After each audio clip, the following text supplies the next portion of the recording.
Hello students, मैं हूँ पूनम। आज हम करने वाले हैं इंग्लिश की वर्कशीट नंबर 77, जिसकी डेट है बच्चों 1 फरवरी 2022। ठीक है, ये है बच्चों आपकी क्लास 9th की इंग्लिश की वर्कशीट। ठीक है, चलिए इसको स्टार्ट करते हैं। सबसे पहले तो बच्चों आपको यहाँ पे नेम ऑफ स्टूडेंट में अपना नेम लिखना होता है और नेम ऑफ क्लास टीचर में आप अपना क्लास टीचर का नेम लिखते हैं। ठीक है बच्चों, आज आपकी जो वर्कशीट आई है वो आपके इंटीग्रेटेड राइटिंग प्रैक्टिस के लिए है। ठीक है, तो ये आपकी राइटिंग प्रैक्टिस के लिए आपकी वर्कशीट रहेगी। ठीक है, इसमें क्या दिया हुआ है बच्चों, राइटिंग प्रैक्टिस के लिए इन्होंने आपको डायरी राइटिंग दी है, जो आपके 100 to 120 वर्ड्स आएंगे। ठीक है, इसमें एक टॉपिक दिया गया है आपको, तो आपको अपनी डायरी में ये टॉपिक से रिलेटेड उसकी स्टोरी लिखनी है। ठीक है, चलिए देखते हैं किसके बारे में आपको ये लिखनी है। ठीक है,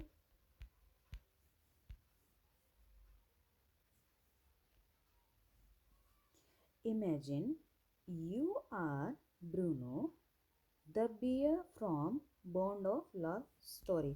बच्चों, ये आपकी बुक में से ही, रिहाइव की बुक में से ही बॉन्ड ऑफ लव चैप्टर में से टॉपिक लिया गया है कि आपको इमेजिन करना है कि आप क्या हैं, ब्रूनो हैं। ठीक है, बॉन्ड ऑफ लव स्टोरी में से आप जो उसमें बियर के बारे में बात हो रही थी उसका नाम क्या था बच्चों, ब्रूनो नाम था। ठीक है, अब इन्होंने बोला है कि इमेजिन कीजिए आप उस स्टोरी का क्या है, ब्रूनो है। अब आपको क्या करना है, you have been sent to the zoo away from your home. अब आपको आपके घर से कहाँ भेज दिया गया है बच्चों, जू भेज दिया गया है। ठीक है, where you were taken care of, वहाँ आपकी देखभाल करने के लिए आपको छोड़ा गया है। ठीक है, आगे देखिए, you are now alone alone in and in a cage. आप वहाँ पर क्या है, अकेले हैं और केज के अंदर बंद है। केज मीन्स पिंजरे के अंदर बंद है। ठीक है बच्चों, write a diary entry expressing what you are feeling. आपको अपनी डायरी के अंदर जो आप उस टाइम पे वहाँ फील कर रहे हैं वो लिखना है।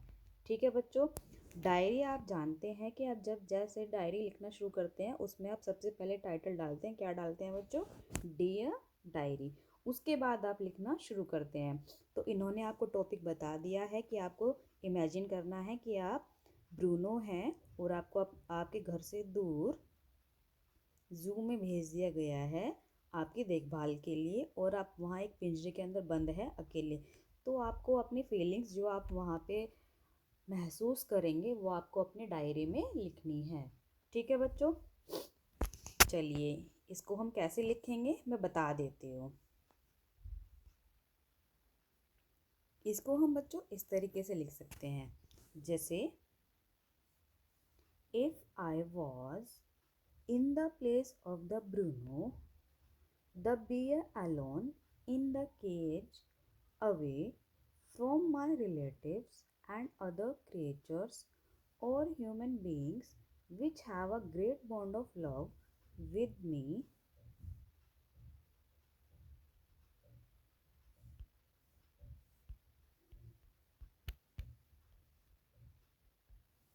हाँ, तो इसमें मैंने क्या लिखा है बच्चों कि यदि if I was in the place of the Bruno, अगर मैं ब्रूनो की जगह पे होती, the bear alone in the cage away from my relatives, और जो उसके रिश्तेदार हैं वो उससे दूर हो गया था, जैसे ब्रूनो दूर हो गया था, और जो दूसरे क्रिएचर्स थे और जो ह्यूमन बींग्स थी, ह्यूमन बींग्स के साथ उसका क्या था, अच्छा रिलेशन था।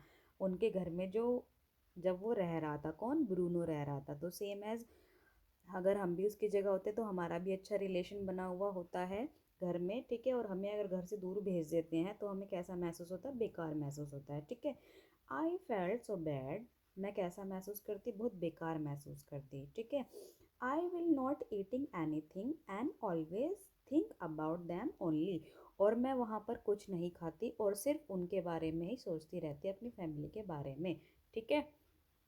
So all the things happen with me were also with Bruno, और जो सारी चीज़ें ब्रूनो के साथ हुई वही सारी चीज़ें किसके साथ होती, मेरे साथ भी होती, ठीक है। So I felt so much bad for him, इसलिए मुझे ब्रूनो के लिए कैसा महसूस हो रहा है, बहुत बेकार महसूस हो रहा है, ठीक है। नाउ आई एम स्लीपी, अब मेरा सोने का मन कर रहा है, ठीक है। हाँ, please diary do not share my secret with any one, और मैं लिख रही हूँ इसमें कि डियर डायरी, प्लीज़ जो मेरे सीक्रेट्स हैं वो किसी के साथ शेयर ना करें, ठीक है बच्चों।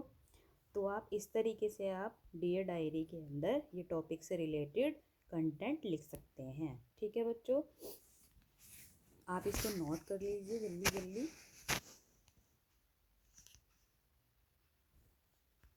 चलिए अब हम राइटिंग प्रैक्टिस 2 देख लेते हैं। फर्स्ट में तो बच्चों हमें ब्रूनो समझना है अपने आप को, और अपनी फीलिंग एक्सप्रेस करनी है कि जैसा ब्रूनो को फील हुआ था ऐसा ही हमें भी फील हुआ था या नहीं, वो आपको डायरी में लिखना है, ठीक है। अब ये नेक्स्ट भी आपको डायरी में ही लिखना है। ये आपकी एक पर्सन के बारे में, डिस्क्राइबिंग अ पर्सन, इसमें आपको 100 to 120 वर्ड्स लिखने हैं। ये आपकी रहेगी बच्चों, you have read the story weathering the storm in Ersama, ये आपके चैप्टर में से ही लिया गया है, ये स्टोरी उसी की है। बेस्ड ऑन योर अंडरस्टैंडिंग, ये आपकी समझ के ऊपर बेस्ड है। Describe what kind of a person is Prashant, आपको डिस्क्राइब करना है कि जो प्रशांत है वो किस तरीके का व्यक्ति है, ठीक है। आगे इन्होंने बोला you can use the following words for help, आप इनमें से वर्ड यूज़ कर सकते हैं उसको डिस्क्राइब करने के लिए कि वो किस तरीके का व्यक्ति है, ठीक है। अब इन्होंने फर्स्ट वर्ड दिया है ब्रेव, ब्रेव यानी कि वो बहादुर था। लीडर क्वालिटी थी उसके अंदर, सेंसिटिव यानी कि भावुक, एम्पैथेटिक, यंग था, understanding, caring, mature, courageous, selfless, communicates well, creative, imaginative, ये सारे वर्ड्स का बच्चों आपको यूज़ करते हुए आपको अपनी डायरी के अंदर उसकी एक सॉरी डायरी में नहीं, आपको एक स्टोरी लिखनी है, ठीक है। किसके बारे में लिखनी है आपको, ये प्रशांत के बारे में लिखनी है, ठीक है बच्चों। फर्स्ट जो आपका प्रैक्टिस 1 था उसमें आपको डायरी में नोट लिखना है, ये आपको एक स्टोरी बनानी है, किसके बारे में बनानी है, प्रशांत के बारे में। ये सारे इन्होंने पॉइंट्स दिए गए हैं, ये सारे पॉइंट आपको हेल्प करेंगे लिखने में, ठीक है। इनको यूज़ करते हुए आपको प्रशांत के बारे में एक स्टोरी लिखनी है, ठीक है। आप स्टोरी को कुछ इस तरीके से लिख सकते हैं, मैं बता देती हूँ, ठीक है।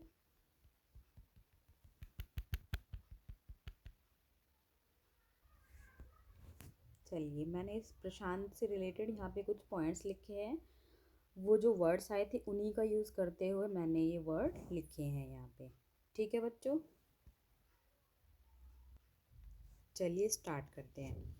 प्रशांत is a very brave young teenager, ठीक है। जो प्रशांत था वो क्या था, is a very brave young teenager, वो यंग एज का था, ठीक है। और वो बहुत क्या था, बहादुर था, ठीक है। When there was a flood he felt so bad and decide to help the person, जब वहाँ पे क्या है बच्चों, वहाँ पे बाढ़ आई थी तब उसे कैसा महसूस हुआ, उसको बहुत बुरा लगा, और उसने डिसाइड किया कि वो अदर पर्सन की हेल्प करेगा, ठीक है। आगे देखते हैं। हमने यहाँ पे बच्चों पॉइंट यूज़ किए, ब्रेव यूज़ किया, ठीक है। नेक्स्ट आ जाइए, he is very mature, mature हमने यूज़ किया है यहाँ पे। कोरेजियस, ब्रेव एंड सेंसिटिव हमने यूज़ किया, लीडर हमने यहाँ यूज़ किया, ठीक है। हम ये सारे वर्ड यहाँ यूज़ कर चुके हैं। आगे देखिए, he is very mature, mature मतलब वो बहुत मैच्योर था, कोरेजियस था, साहसी था, ब्रेव बहादुर था, सेंसिटिव लीडर यानी कि भावुक लीडर था, ठीक है। यानी कि वो जो वहाँ के लोग थे वो उनकी फीलिंग्स को समझ सकता था, तो वो उसी के अकॉर्डिंग वो वहाँ पे वर्क कर रहा था, ठीक है। he make camps for people and give them care nature। और वहाँ पे उसने कैंप लगाया लोगों के लिए और उनके उनके लिए वहाँ पे उसने क्या किया, केयरिंग नेचर वहाँ पे उसने बनाया। ठीक है, जैसे वहाँ पे उन लोगों की देखभाल की जा रही थी। हे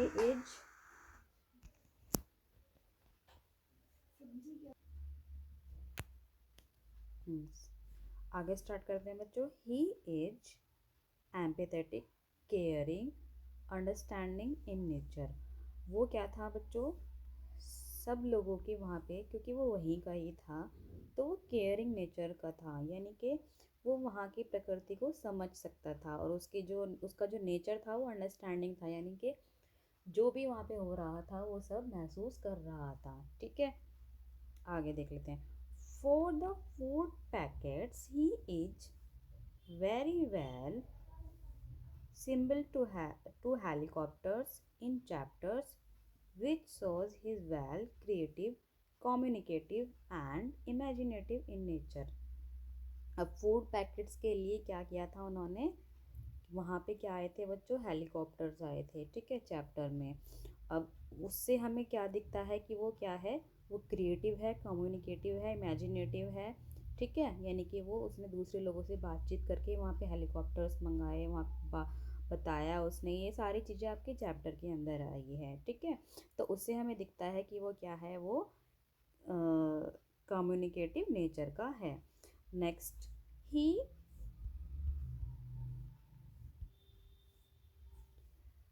also selfless who don't think about him. अब वो कैसा स्वभाव का व्यक्ति है बच्चों, वो सेल्फलेस है, यानी कि उसको अपने बारे में कोई फिक्र नहीं है। ठीक है, who don't think about him, वो अपने बारे में कभी भी नहीं सोचता है। I think he was a very mature and young leader. मैं सोचती हूँ कि वो बहुत ही मैच्योर और यंग लीडर है।